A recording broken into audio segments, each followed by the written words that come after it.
everyone. We're going to continue on with Phoenix Journal number 27, and I will be reading the number 18, the final commandment of the 18 laws of God. 18. You must not commit the act of slavery upon any human being of God. This means you must not demand by force and fear to control, confine, use, or manipulate another human being to do any service or work for you against their will without giving them fair compensation. This also means that you cannot buy or sell another human being as if he or she were a product you own. This includes your children. Babies and children are not products to be created, such as by in vitro fertilization or given to be birthed by a surrogate mother.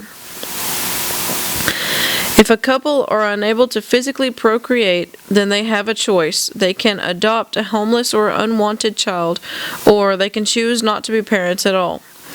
Adoption of another's unwanted or parentless child is one of the most loving and unselfish acts any competent and caring couple could do in service to God. Not all couples are or were meant to procreate.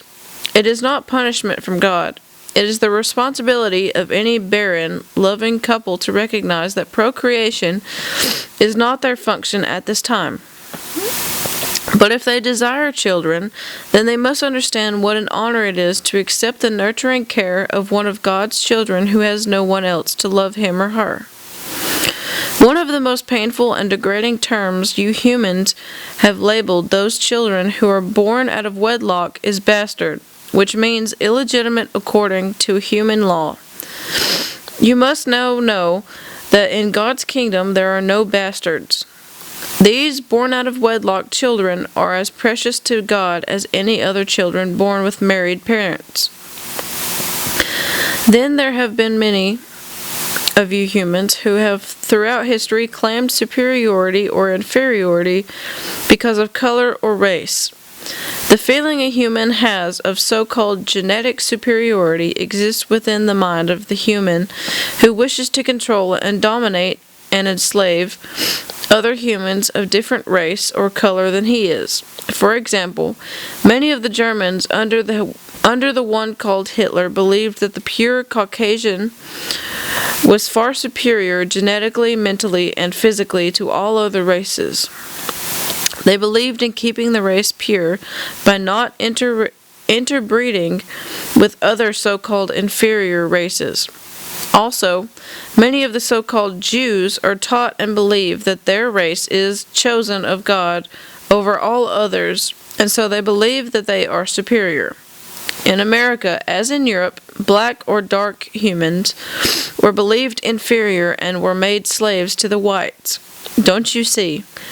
The evil powers that be are creating and encouraging prejudice of others who are different than they are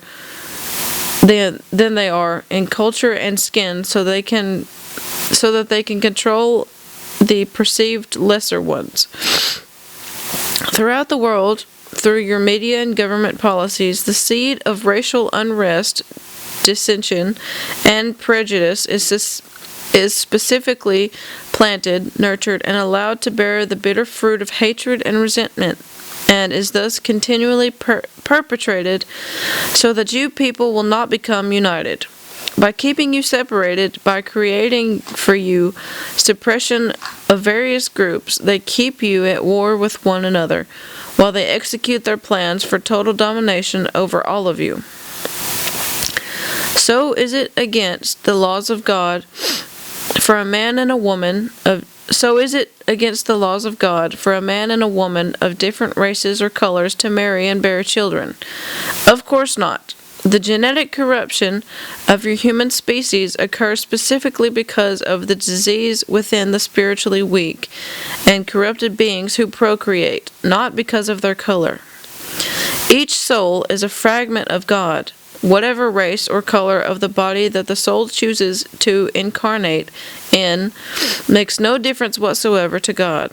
Only human falsely chooses to create and delineate features or traits of racial superiority or inferiority. And that's the end of the 18 laws of God. And there's an ending part here.